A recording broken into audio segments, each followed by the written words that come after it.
मुंबईमध्ये ठाकरे बंधू 18 वर्षांनी एकत्र आले असले तरी अद्याप मुंबई महापालिका प्रचारासाठी एकही जाहीर सभा झालेली नाही। त्याउलट दोन्ही ठाकरे बंधू शाखांना भेटी देत आहेत। या नव्या प्रचार पॅटर्नचं गणित काय आहे, त्याचे फायदे आणि तोटे काय, पाहूयात एक रिपोर्ट।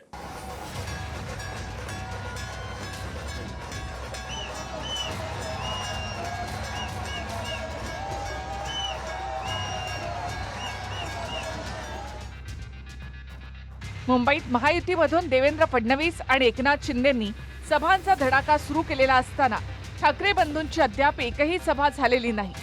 किंबहुना मुंबईत दोन्ही ठाकरे बंधूंची संयुक्तपणे फक्त एकच सभा होणार आहे।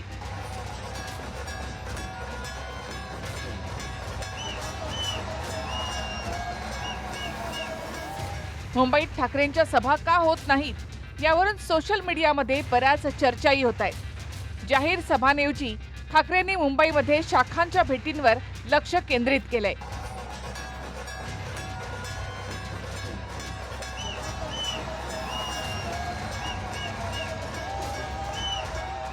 मुंबईमध्ये उद्धव ठाकरेंनी आतापर्यंत शिवसेनेच्या 44 शाखांना भेटी देऊन तिथे छोटेखानी संवादवजा सभा घेतली।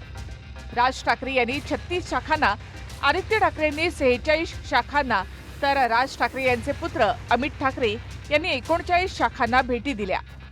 जाहीर सभांऐवजी शाखांच्या भेटीमधून प्रत्यक्ष वार्डातल्या लोकांशी ठाकरे बंधू संवाद साधतायत।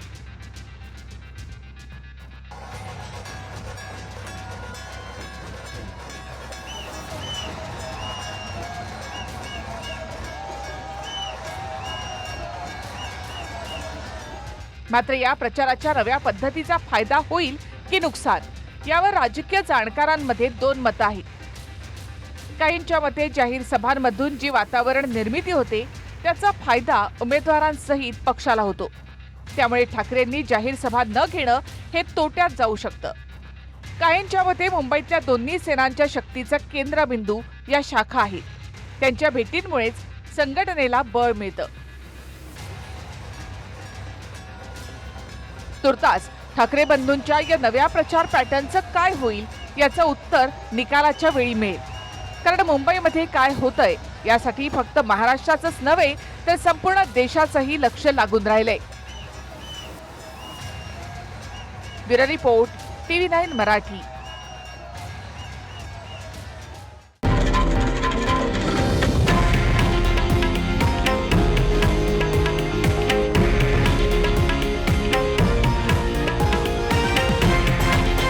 हे आहे देशातील नंबर 1 न्यूज नेटवर्क आणि आपण पाहत आहात TV9 मराठी, एकमेव।